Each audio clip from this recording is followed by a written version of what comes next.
역사를 돌이켜서 좀 살펴보면은 실제로 일어난 일이지만 정말 믿기 어려운 일들이 많이 있습니다. 그 중에 왕이 노예를 아내로 삼은 사건들이 몇 건대 있습니다. 특별히 16세기 오스만 제국의 그 술탄이라고 하죠. 슐레이만 대제, 매그니피센트라고 하죠. 워낙 그 당시 오스만 제국이 가장 강력한 시대를 구가했기 때문에 그렇습니다. 근데 그때 록셀라나라고 하는 여인이 납치돼서 노예로 팔렸는데 이 여인을 이 슐레이만 술탄이 해방시켜주고 아내를 맞이합니다. 그리고 나중에 이 여인이 외교 뭐 그런 데까지 참여합니다. 물론 이제 사람에 따라서 비판할 수도 있고 그렇지만 실제로 이러한 일이 발생했다라는 것들. 그래서 지금도 이스탄불에 가면 이 록셀라나 무덤이 있고 또 우크라이나 가보면은 이 여자 우표가 발행돼 있습니다. 헝가리 같은 데 가보면은 또 이때 이 여자가 썼던 외교 문서가 여전히 남아 있습니다. 굉장히 이례적인 일이죠.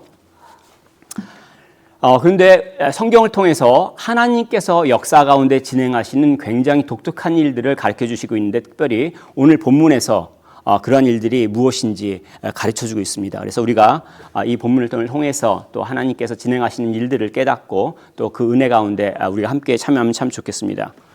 먼저 본문을 시작하면 우리가 무엇을 발견하냐면 예수님이 죄의 문제를 해결하시는 분이다라는 사실을 발견하게 됩니다.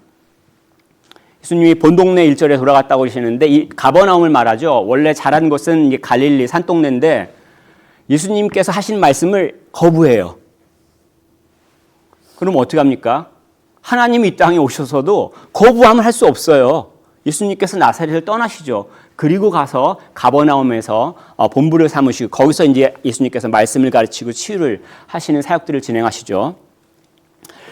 여기서 특별한 일을 중풍병자 파랄리틱을 고쳤다라고 기록을 하고 있는데 이전에도 고치셨어요. 4장에도 고치셨고 우리가 봤던 백부장의 하인도 사실은 파랄리틱이죠. 고쳤습니다. 근데 여기서 지금 가버나움에서 특별히 고쳤다고 얘기할 때 독특한 점이 기록되고 있어요. 뭐냐면 2절에 보면 예수님이 말씀을 하세요. 고치시기 전에 안심하라 내 죄 사함을 받았느니라.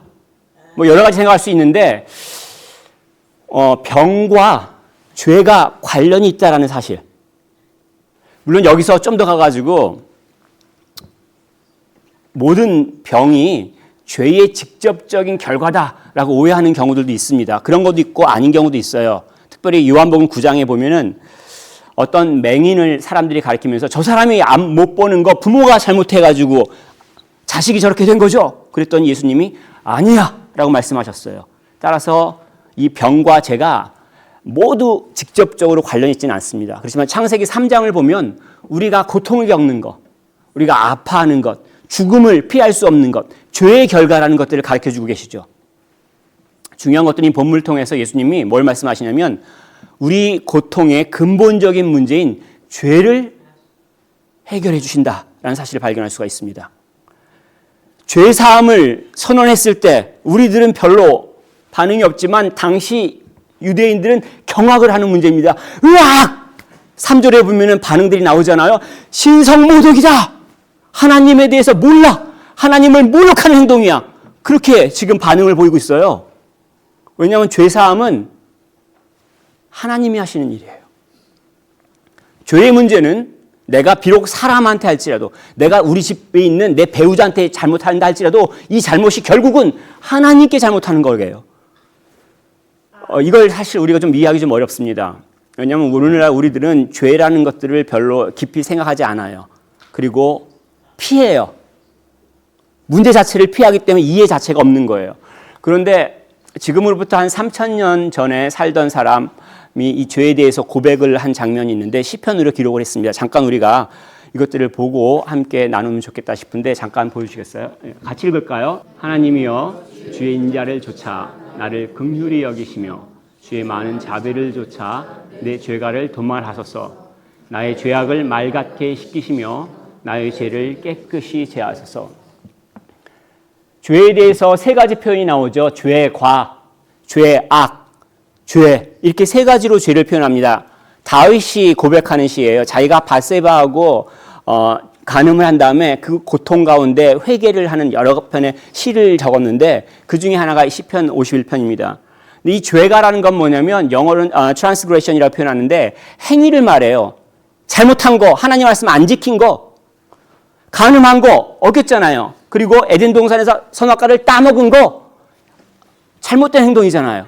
우상 숭배한 거, 잘못된 행동을 말할 때 이 죄가라고 표현합니다. 근데 죄악이라고도 표현하죠. 이걸 영어로는 iniquity 아니면 perversion이라고 표현하는데 상태를 말합니다. 깡통을 내가 꽝 차라요 발로? 그러면 깡통은 어떻게 됩니까? 찌그러지죠. 그 죄를 지으면 찌그러진 상태가 된다는 얘기예요. 왜곡된 상태란 얘기예요. 마음이 삐딱해요. 사실은 지정의가 망가진 거죠. 하나님께서 처음 우리에게 주셨던 그 지성이 망가져서 이해를 잘못해요. 감정이 망가져서 다른 사람의 아픔을 보고 아무런 느낌이 없어요. 의지가 망가져가지고 맨날 결정을 하는데 다음날 또 안 해요. 뿐만 아니라 공의가 없어졌습니다. 그래서 자기의 이기적인 유익만을 추구해요. 내가 속한 공동체가 망가져도 상관 안 해요. 내가 더 가지려고 막 소리 질러요. 이것을 이제 퍼샤라고 표현하기도 합니다. 이것을 이제 앞에는 퍼샤라고 두 번째는 아본이라고 표현하는데 이 죄가 행위뿐만 아니라 그로 인한 상태도 문제가 된다는 얘기죠. 또 세 번째 죄라고 표현한 건 영어로 sin이라고 하는데 이거 본질을 말합니다. 뭐냐면 우리의 본질이 원래 목표화해서 벗어난 걸 말해요. 우리는 하나님께서 하나님의 형상으로 만들어 주셨는데 삶이 빛나지가 않아요. 영광스럽지가 않아요. 비참해요. 하나님의 영광을 드러내지 않고 오히려 하나님을 모른다고 얘기해요. 오히려 하나님을 사랑하는 게 아니라 적대적인 감정을 갖고 태어나요. 자, 몇 가지 이 죄에 대해서 당시 다윗이 세 가지 측면에서 이해를 하고 있잖아요. 물론 이것을 다 쫓아가서 우리도 이해할 수도 있고 그렇지 못할 수도 있는데 중요한 건 뭐냐면 이렇게 죄를 지으면 삶이 엉망이 된다는 얘기예요. 예를 들면 내가 미워하는 마음을 갖고 있어요. 내 질투하는 마음을 갖고 있어요. 원망하는 마음을 갖고 있어요. 그럼 어떻습니까? 삶이 힘들어요. 다른 사람이 나한테 아무 소리 안 해도 내가 힘들어요. 똑같이 밥 먹고 똑같이 잠자고 살아가도 내가 고통스러운 거예요. 그 마음을 갖고 있으면. 원망하는 마음 갖고 있고 질투하는 마음 갖고 있고 미워하는 마음 갖고 있으면 내가 힘든다는 얘기예요. 그리고 그것들을 말로 쏟아내면 어떻게 됩니까? 배우자한테 한번 쏟아보세요. 그러시면 당장 반응이 오죠. 교회에서 한번 쏟아내세요. 그럼 어떤 일이 벌어집니까? 망가지죠.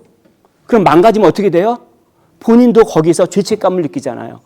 사람들한테 거리감을 느끼고 자기도 몰라요. 움츠러들어요. 욕심 많은 자들 통해서 다툼이 일어나죠. 그래서 성경에서는 죄의 삭시 사망이라고 아주 분명하게 이야기하고 있습니다. 자, 그런데 하나님은 이걸 원치 않으시는 거예요. 당신의 자녀들이 하나님께서 만드신 피조물들이 이러한 상태로 살아가는 걸 보고 싶지 않으신 거예요. 그래서 구약에 제사 제도를 하나님께서 알려주셨죠. 번제를 드리거나 속죄제, sin offering 아니면 burnt offering 같은 경우를 해서 짐승들을 죽이고 대신 잠시나마 죄의 문제를 해결하는 기쁨들을 맛보게 해주시죠. 자, 그런데 지금 예수님이 뭐라고 말씀하시냐면 죄를 사한다. 이걸 예수님이 하시는 거예요. 이 말씀을 예수님이 누구예요? 서기관들은 3절에 신성모독이라고 얘기하죠. 예수님이 갈릴리 촌사람으로서 하나님을 잘 모르는 거예요. 그리고 하나님을 지금 모독하는 거예요. 하나님의 권리를 자기가 행사하는 거예요. 신성모독이다. 그런데 그것을 보고 예수님이 뭐라고 하시냐면 놀랍게도 4절에 악한 생각을 한다. 이렇게 말씀하세요. 서기관들이 하는 생각을 보고 예수님이 악한 생각이다라고 말씀하세요. 왜요? 하나님을 모르는 사람은 누구예요? 하나님이 이 땅 가운데 오셔서 일을 진행하고 계시는데 그걸 모르는 사람이 누구예요? 그 하나님이 진행하는 일을 보고 나쁘다라고 말하는 사람이 누구예요? 그러면서 예수님께서 친절하게 설명을 하십니다. 5절, 6절에 왜 이것이 문제인지 설명을 하시죠. 그러면서 아주 간단하게 얘기합니다. 죄를 사한다 이렇게 말하는 거하고 일어나 걸어가라 라고 말하는 거 어느 게 더 쉽냐라고 말씀을 하잖아요. 어느 게 더 쉽습니까? 이게 어려운 문제래 가지고 막 고민되시나요, 혹시? 죄를 용서한다. 이거는 말은 할 수 있는데 확인이 어려워요. 주로 종교적인 사기꾼들이 예언을 할 때 이루어졌는지 이루어지지 않는지 알지 못하는 애매한 말들 예언을 해요. 누가 어떻게 확인하겠습니까? 죄 용서 받았다 그러면 하나님한테 가서 누가 물어볼 거예요. 주로 사기꾼들이 하는 방식이잖아요. 자, 그런데 일어나 걸어가라. 중풍병자한테 일어나 걸어가라. 저는 아직까지 한 번도 이런 말을 한 적이 없어요. 제가 알아요. 기도하면서 일어나라, 걸어가라. 그러면 안 일어날 거 알거든요. 그러면 어떻게 하겠어요? 제가 목사로서 권위가 확 떨어지잖아요. 다 볼 수 있잖아요. 일어나 걸어가라 하면 안 일어날 건데 그러면은 제 권위가 어떻게 되겠어요? 그래서 저는 그런 말 안 해요.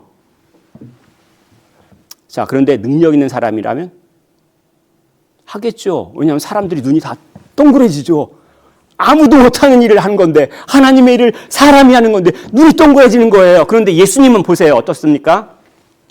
죄 사함을 선언하셨어요. 이걸 먼저 하셨어요. 그리고 나중에 기적을 행하셨죠. 무슨 뜻입니까? 예수님께서 하신 기적은 예수님께서 하신 말씀을 증명하는 수단이란 얘기예요. 증거란 얘기예요. 그런데 우리가 그 기적에만 막 집중해 있으면 어떡합니까? 예수님이 하신 말씀을 들어야 될 거 아니에요. 그죠? 그래서 그 자리에 사람이 일어나서 돌아가니까 사람들이 놀래가지고 어떻게 사람에게 이런 권능이 있느냐. 죄를 용서하시는 건 오직 하나님 한 분밖에 없는데 예수님이 죄를 용서하신다. 놀라는 거예요. 자, 예수님이 죄를 사하실 수 있는 분이라는 것을 이 중풍병자 치유를 통해서 분명히 가르쳐 주셨죠. 자, 문제는 여러분들은 여러분들의 죄의 문제를 해결하셨습니까? 죄를 지으면요, 일단 삶이 무너집니다. 두려움이 해결이 안 돼요. 그리고 사람들 관계가 파괴돼서 외로움을 느낍니다. 그리고 하나님이 누군지 잘 몰라요. 하나님하고 거리감을 느낍니다. 그리고 아예 하나님에 대해서 적대감이 있어요. 아무것도 나한테 잘못하신 게 없는데 하나님 소리만 하면 내 속에서 뭐가 확 올라오는 그 적대감, 엔머티가 있어요. 그리고 무엇보다도 내일이 희망이 없어요. 죽음 너머를 꿈꿀 수가 없어요. 물론 어떤 사람들은 수치스러운 말과 행동을 하고도 부끄러움을 느끼지 못하는 분들 계십니다. 그리고 오히려 자기가 지혜롭다. 아싸, 내가 더 가졌어? 즐거워하는 분도 있습니다. 근데 이러한 상태는 이제 도덕적으로 무너진 상태예요. 그러니까 모럴 커럽션이라고 우리가 부르는데 이 사람은 어느 정도로 죄로 인해서 무너졌냐면 감각이 아예 없어진 거예요. 근데 혹시라도 하나님께서 은혜를 주시면요, 이 감각을 살려주세요. 하나님께서 은혜를 주시기 시작하면 하나님의 말씀을 들을 때 찔림이 있어요. 두려운 마음들이 하나님 말씀 앞에 갖게 돼요. 그럴 때 도망가지 마시고 어떻게 해야 돼요? 예수님 앞에 나오는 게 필요합니다. 죄를 사하실 수 있는 권한이 예수님에게 있기 때문에 만약에 죄로 인해서 마음이 찔리면 주님 앞에서 그 죄를 고백하셔야 돼요. 더 늦기 전에. 예수님이 이 땅에 오신 이유를 사실은 이렇게 죄를 용서하는 문제, 그리고 다음 우리 마태를 부르시는 과정 가운데서 아주 분명하게 발견할 수 있습니다. 예수님께서 마태를 제자로 부르셨어요. 근데 마태의 직업을 지금 세리라고 하잖아요. 텍스 컬렉터. 근데 당시 이 세리는 사람들한테 욕먹는 사람들입니다. 로마 제국이 이스라엘을 강점했을 때 그 로마 제국이 유지될 수 있는 돈을 갖다 바치는 사람이에요. 더군다나 텍스 컬렉터들은 그 과정에서 월급을 안 받아요. 어디서 돈을 버냐면 사람들한테 부과해요. 로마에서 자 1파운드 걷어 그러면 야 세금 10파운드 내렸어. 그리고 9파운드를 자기 가지고 1파운드만 보내는 거예요. 그러니까 이스라엘 사람들이 이 세리하면 사람이 아니라는 거예요. 주변에서 사람이 아니라고 생각하시는 분들 혹시 있을지 모르겠습니다. 야, 그럴 때 어떻습니까? 그런 사람들은 다른 사람들보다 더 많이 갖고 있기 때문에 먹고 사는 건 걱정 안 할 수 있습니다. 그런데 사람들의 시선을 두려워해요. 양심의 가책 때문에 어려워하죠. 마태도 마찬가지죠. 가버나움에서 세리로서 일하면서 사람들이 자기와 거리를 둘 때 어떠한 마음이겠어요? 근데 예수님께서 오셔서 산상수훈을 가르쳐 주시면서 전혀 알 수 없는 기쁨들, 담대함들, 평안함들이 있다는 걸 가르쳐 주시죠. 그리고 이 자리에 와서 뭐라고 말씀하셨습니까? 9절에 나를 따르라. 그 예수님이 자기 보고 오라고 하는 거예요. 함께 하자는 얘기예요. 근데 마태만 그러지 않습니다. 10절에 보면 세리와 죄인들과 함께 식사를 하시죠. 당시 이스라엘 사회 간섭과 어긋나는 문제예요. 부정한 것과 접촉하면 나도 부정해져요. 레위기서 11장. 그래서 사실은 우리는 그 율법서를 잘 몰라도 우리는 본능적으로 알아요. 그래서 우리 자녀들이 친구가 누군지 늘 신경 쓰죠. 야, 걔랑 사귀면 안 돼. 좀 더 공부 잘하는 애들하고 놀아. 걔랑 사귀면 안 돼. 더 수준 높은 사람하고 같이 친구해야지. 그렇게 하잖아요. 만약 자녀가 나쁜 친구들하고 어울리면 되게 힘들잖아요. 근데 예수님이 함께 식사를 하세요. 식구란 얘기예요. 옛날 구약에 보면은 다윗이 무비보셋을 자기 식탁에 앉혀서 같이 밥을 먹겠습니다. 어떻게 보면 친구의 아들이기도 하지만 자기를 죽이려고 했던 사울 왕가의 유일한 왕권을 갖고 있는 사람이에요. 자기를 위협할 수 있는 존재예요. 그럼에도 불구하고 용서할 뿐만이 아니라 왕의 식탁에서 은혜를 베푸는 삶을 살죠. 지금 예수님이 죄인들과 함께해서 같이 한 식구라는 것들을 보여주고 계시는 거예요. 당연히 바리새인들이 보고 가만히 있을 수 없죠. 뭐 라비라면서 사람들 가르친다면서 어떻게 죄인들과 같이 식사합니까? 그랬더니 예수님께서 당신이 이 땅에 오신 이유를 여기서 가르쳐 주시죠. 12절에 보면 스스로 괜찮다고 생각하는 사람들한테는 의사가 필요 없어. 맞죠? 나 안 아파 그러는데 아무리 훌륭한 의사가 있으면 뭐합니까? 또 우리가 아픈지 안 아픈지 어떻게 알 수 있습니까? 일단 육체의 아픔은 눈으로 볼 수 있잖아요. 봐유, 부러졌잖아요. 이렇게 할 수 있어요. 눈으로 볼 수 있는 것들은. 근데 만약에 우리의 영혼이 아플 때는 어떻습니까? 우리의 영혼이 절망하고 늪에 빠져 있어서 어찌할 바 모를 때 어찌할 수 있습니까?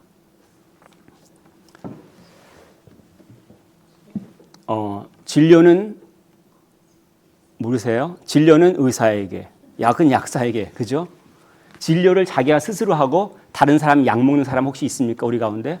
안 됩니다. 스스로 진료하고 다른 사람 약 갖다 먹고 그러고 낫겠다고 생각하시는 분 안 돼요. 예수님께서 얘기하셨잖아요. 당신이 의사로서 우리의 영혼과 우리의 육체를 다시 살리실 것이라고 가르쳐 주셨잖아요. 그 주님 앞에 나와야죠. 13절에 분명히 얘기하십니다. 나는 의인을 부르러 온 것이 아니요 죄인을 부르러 왔노라. 누가 죄인이겠습니까? 누가 의인이겠어요? 누가 하나님 앞에 당당하게 설 수 있어요? 누가 하나님 앞에 저주받는다고 생각할 수 있어요? 우리 생각이 기준이면요 애매해요. 그리고 나보다 못한 사람 앞에 가서는 어깨가 막 벌어져요. 목소리가 막 커져요. 내가 더 낫잖아. 그러더니 나보다 조금 잘난 사람 앞에서는 기가 죽어가지고 어찌할 바를 몰라요. 비굴하게. 근데 하나님이 기준이시면, 하나님의 말씀이 기준이시면, 하나님의 말씀을 통해서 우리에게 가르쳐 주셨잖아요. 우리 마음 가운데 생각하고 있는 바도 하나님 앞에서 그것이 심판된다는 것들. 그리고 무엇보다도 우리가 하나님에 대해서 어떠한 태도를 갖고 있는지, 그리고 또 그 증거로서 우리가 살아가면서 고통과 병, 그리고 죽음을 피할 수 없다는 것. 다시 말해서 모든 사람이 죄를 범하였다라고 성경은 가르쳐주고 있습니다. 그런데도 불구하고 예수님께서 이 땅에 오신 건 이유가 있는 거잖아요. 그게 뭐냐면 하나님이 자비하셔서 13절에 내가 긍휼을 원하고 제사를 원하지 아니하노라 하신 이 말씀은 호세아 선지자의 말씀을 통해서 하신 건데, 호세아서 6장 6절에는 나는 인애를 원하고 제사를 원하지 아니한다라고 말씀하시죠. 똑같은 말이에요. 하나님께서는 사랑을 원하시는 거예요. 하나님께서 사랑이시니까. 하나님께서 그래서 죄인들이 죽도록 내버려 두지 않고 사랑하셔서 구하려고 하신 거예요. 우리가 어떻게 알 수 있어요? 예수를 이 땅에 보내주신 것이 바로 증거란 얘기예요. 마태가 여기서 증언을 합니다. 죄의 문제를 해결하시는 예수님께서 죄인을 부르러 오셨다. 그리고 고백을 하죠. 나도 죄인이지만 예수님께서 부르셔서 결단하고 쫓아간다. 여러분들은 어떻습니까? 여러분들이 갖고 있는 그 근본적인 문제를 해결하셨습니까? 여러분들이 예수님을 그리스도로 쫓아가고 있습니까? 신앙생활을 하면서 많이 오해하는 경우도 있어요. 어떠한 종교적인 행위를 행하는 것, 예배에 참석하는 것, 헌금을 하는 것, 성경을 보고 기도하는 것, 구제하는 것, 아니면 어쩌면 우리끼리 모이는 것, 이것이 종교적인 행위라고 오해할 수 있습니다. 근데 본질적인 것은 그렇지 않습니다. 다음번 구절 가운데, 패세지 가운데서 그 본질이 무엇인지 정확하게 가르쳐주고 있습니다. 금식 문제인데 세례 요한의 제자들이 와서 예수님 제자들을 가리키면서 쟤네들은 왜 금식 안 해요? 쉽게 얘기하면은 촌 사람들이라서 수준이 낮은 거예요. 훈련 받아본 적이 없어요. 경건의 훈련, 그래서 말씀을 보고 기도하고 금식한 걸 해본 적이 없어요. 밥 먹고 살기 바빠요. 가서 텍스 컬렉트 해야 되죠. 물고기 잡아야 돼요. 언제 그런 종교적인 훈련을 하겠습니까? 그러니까 당연히 못하죠. 근데 이 세례 요한은 SNF파예요. 삶을 포기하고 광야에 가서 오직 말씀과 기도, 금식하는 삶, 일주일에 2번 바리새인과 더불어서. 전 SNF파가 아닌 게 너무 감사합니다. 제가 이 20세기에 태어나가지고 신앙생활 할 수 있다는 건 저한테는 축복이에요. 만약 당시에 태어났으면 좀 힘들었을 거라고 생각합니다. 그런데 이 은혜를 받기 위해서는 이러한 경건의 훈련들이 필요합니다. 반드시. 하지만 이게 다른 사람을 정죄하는 데 사용하시면 안 돼요. 왜냐하면 은혜는 하나님께서 은혜로 주시잖아요. 선물로 주시는 거기 때문에 그렇습니다. 근데 예수님께서 이들에 대한 답변을 통해서 어떻게 말씀하시냐면 제자들의 부족한 모습을 변호함과 더불어서 당신이 누군지 알려주세요. 가르쳐주고 있습니다. 한마디로 얘기하면 예수님이 신랑이야. 지금 신랑과 함께 있는 사람들이 어떻게 금식을 하냐? 이렇게 가르쳐 주시는 거잖아요. 자, 예수님이 신랑이라는 것은 이거는 엄청난 선언이에요. 우리들은 구약을 익숙하지 않지만 구약을 보면 하나님을 어떻게 묘사하고 있냐면 하나님께서 신랑이 되셔서 당신의 택한 자들을 신부로 삼고 기뻐하신다라는 것들을 가르쳐주고 있어요. 이사야 선지자가 앞으로 그렇게 일어날 거라고 예언을 하고 있습니다. 또 우리 호세아 선지자를 보면서 같이 한번 보면 좋겠습니다.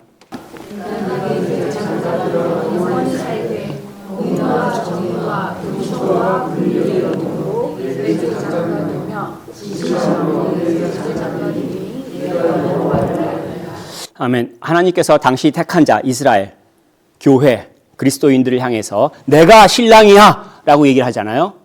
자, 근데 예수님이 지금 뭐라고 얘기하셨냐면 내가 신랑이야 라고 말씀하시는 거예요. 우리가 예수를 그리스도로 믿는다는 건 뭐냐면 그 예수님을 신랑으로 섬기는 거예요. 신랑으로 사랑하는 걸 말하는 거예요. 종교적인 행위를 하는 게 아니라 하나님을 사랑하는 것을 말합니다. 그런데 예수님이 더불어서 신랑을 빼앗길 날이 있다라고 말씀하시잖아요. 예수님이 잠시 계시다가 고난과 죽음을 통하고 나중에 부활해서 하늘로 올라가시는 것을 말씀하고 계세요. 근데 사실 이런 일이 일어나는 이유에 어떻게 됩니까? 그리스도인들은 예수님의 말씀, 복음을 전하기 위해서 수고해야 되고 핍박을 받는 일들이 벌어지잖아요.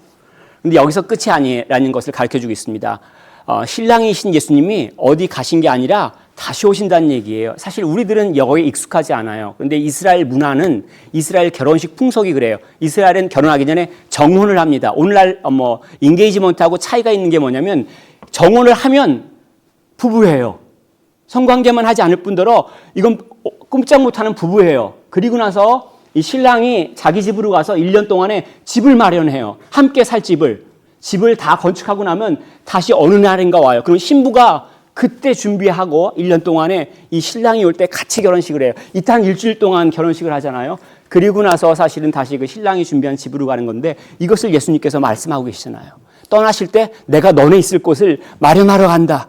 신랑으로서 다시 오겠다는 얘기예요. 마태복음 23장 39절에 예수님께서 이런 말씀을 하셨습니다. 내가 너에게 이르노니 이제부터 너희는 찬송하리로다 주의 이름으로 오시는 이여 할 때까지 나를 보지 못하리라 하시니라. 예수님이 떠나실 것을 말씀하시는 장면인데 이 장면에서 찬송하리로다 주의 이름으로 오시는 이여. 여러분들이 유대인이면요 이 장면에서 어떤 걸 생각하게 되냐면요 신랑 입장 이 소리가 딱 들려야 돼요. 이스라엘 문화 가운데서 결혼식을 할 때 신랑이 등장할 때 이 말을 한다는 얘기예요. 찬송하리로다 주의 이름으로 오시는 이여. 그럼 신랑이 딱 등장하면서 결혼식이 정상적으로 최고조에 이른다는 얘기예요. 예수님께서 다시 오신다는 얘기입니다. 하나님 나라 예수님께서 완성하셔서 우리들 눈앞에 펼치시면서 그날이 온다는 얘기예요. 자, 예수님이 신랑이라는 얘기는 예수를 그리스도로 믿는 사람들이 누구죠? 예, 이 질문에 대답을 막 생각하시는 분들, 생각을 단순화시키시면 됩니다. 예수께서 신랑이면 예수님을 믿는 사람은 신부예요. 그죠? 바울이 에베소서 5장에서 그리스도와 그리스도인의 관계, 결혼을 통해서 설명하고 있잖아요. 친밀함을 누릴 수 있는 관계라고. 근데 이 신부가 좀 틀려요. 우리가 생각하고 있는 세상의 신부하고 달라요. 이것을 새 포도주는 어디예요? 새 부대에 넣어야 된다라고 이 비유를 들어서 말씀하셨잖아요. 무슨 얘기냐면 이제 여태까지 구약시대에 우리들은 어떻게 살았냐면 하나님 말씀을 지키는 게 중요해요. 하나님 말씀을 잘 지켜야지 너 잘했다 인정받는 거거든요.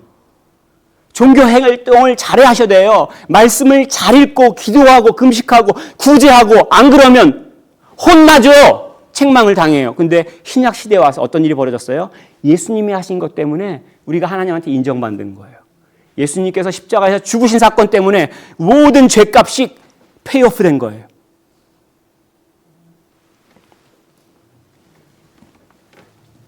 자, 또 오해하시는 분들을 위해서 그러면 그리스도인들은 말씀 안 봐도 됩니까?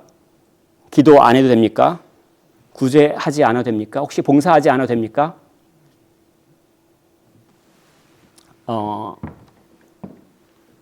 힘들어하시는 분들을 위해서 답부터 말씀드립니다. 한다. 예, 그리스도인들은요. 말씀 보고 기도하고 봉사하고 구제에 굉장히 힘을 씁니다. 근데 이게 내가 이것을 했기 때문에 하나님한테 칭찬받는 게 아니에요.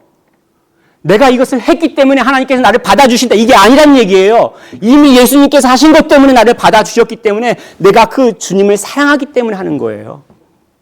내가 1파운드짜리 꽃을 사든 100파운드짜리 꽃을 사든 내가 사랑하기 때문에 내가 할 수 있는 걸 가지고 사랑합니다. 이렇게 고백을 한다는 얘기예요. 그래서 부족하고 실패하고 때로는 낭망한다 할지라도 멈춰 있지 않습니다. 다시 일어나서서 주님을 사랑하려고 해요. 예수님을 그리스도로 믿는 자들의 본질은 산속에 올라가서 10년 동안 돛 닦는 거 아닙니다. 혹시 저를 바라보면서 목사니까 성격 좋겠지라고 생각하시는 분들 오해라고 제가 아주 분명하게 얘기하겠습니다. 저 성격 안 좋습니다. 근데 예수님의 성품을 닮아가면서 바뀌는 성품이 있습니다. 근데 그럼에도 불구하고 이 성격을 기준으로 천국을 만약에 들어간다 못 들어간다 하면 같이 울 수 있습니다. 또 예수를 믿는다는 것 갑자기 공짜로 대박이 난다 이렇게 생각하시는 분들 오해하지 마세요. 우리 아들이 대학교 좋은 데 간다. 이번에 사업하는 게 대박 난다. 그렇게 생각하시는 분들 오해하는 겁니다. 물론 그럴 수도 있습니다. 근데 하나님께서 때로는 굉장히 많이 당신이 사랑하는 자들이 고통 가운데 있도록 허락을 하십니다. 우리가 무식해서 우리가 고집을 부려서 실패한 것을 하나님께 내버려 두세요. 이걸 통해서 하나님께서 선하신 일들을 진행하시기 때문에 그렇습니다. 본질은 뭐냐면 그리스도인의 본질은 신랑이신 예수님을 사랑하는 거예요. 그분이 이 땅에 다시 오실 거 아니에요? 지금 눈에 보이지 않는 신랑을 어떻게 사랑하시겠습니까? 설마 사랑 안 한다 그렇게 결정하신 건 아니죠? 보이지 않는 주님을 어떻게 사랑하시겠어요? 주님의 몸인 교회를 사랑하고 섬깁니다. 그게 주님을 사랑하는 방법이에요. 비록 마음에 들지 않는 사람이 있고 비록 수준에 안 맞는 사람이 있고 비록 나랑 성격이 다른 사람이 있다 할지라도 주님의 몸이기 때문에 Body of Christ이기 때문에 사랑하고 섬기는 거예요. 그게 주님을 사랑하는 방법이라는 얘기예요. 예수님께서는 죄인들의 죄를 사하시고 또 자유케 하십니다. 그리고 그러한 죄인을 신부로 삼고자 이 땅에 오셨습니다. 신랑 대신 예수님을 따르는 자들은 신랑께서 돌보시고 지키시고 인도하십니다. 여러분들은 혹시 누구를 기다리며 살아갑니까? 그리스도인들은 주님께서 다시 오시기를 기다리며 살아갑니다. 그래서 초대교회 성도들이 하는 인사 가운데 하나가 마라나타 인사하죠. Lord come. 주님 오시옵소서. 우리들이 모두 이런 고백을 하면서 살아가는 날들 될 수 있기를 축복하며 권면하겠습니다.